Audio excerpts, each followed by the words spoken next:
Amin'ity taona 17 ity dia feno 70 taona ny nisiany tolom-panafahana 7 martsa 1770 manoloana ny fivoaran'ny raharaham-pirenena dia nisy ny afatra nentin'ny fikambanana Bekotro Marolatra.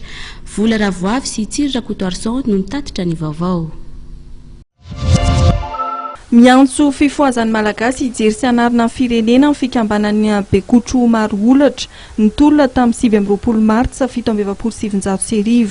Nambaran'ny mpitarika amin'ny fikambanana Andriamatoa Rakotomavo Edmond fa mitondra ny mafy ny malagasy ary tompona andraikitra avokoa amin'ny fanarenana ny firenena ny rehetra. Rehefa tsy zaka ny zavatra ataonao dia ny zavatra marina ary zao tenin'izay Bekotro Marolatra hoe ovoaka mivahoaka iaina amin'ny tokony ho izy fa tsy andro ny fanjanahantanytsontsika izao ka mangataka izay mpitolona tamin'ny 1770.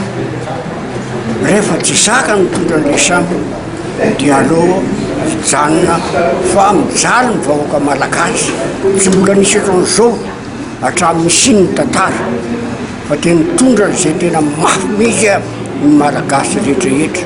Oko tsarovanytsika be sy maro kosa fa tsy mitondra fanjakana ankehitriny ihany ny responsable fa itsika menakavy mihitsy ny responsable tsika rehetrarehetra. Tsika malagasy tsirairay manana ndraikitra tsirairay amin'izao fiainana izao fa hijery fotsiny manam-pahaizana be dia be tsika nakaiza $, nakaiza ireo zanaky mpitolona rehetrarehetra no avelo very tahako izao mitandrazana ka izay no zavatra lehibe tiako apetraka tsy dia misy tsy mba fombanay mpiady Bekotrano manao kritika fa ny zavatra misy matoa izay miteny amin'izao fotoana izao nandalovanay daholo ny première république, deuxième république, troisième république, quatrième république fa maritsy miova ihany to.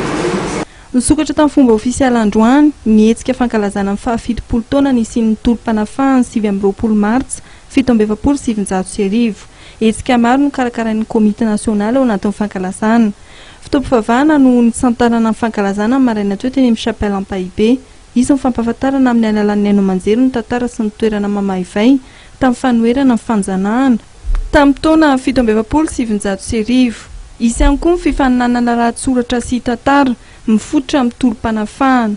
Mariana fa tsy farana raha tsy any amin'ny volana martsa 2024 ny fankalazana amin'ny 70 taona nisian'ny tolom-panafahana 7 martsa 1770.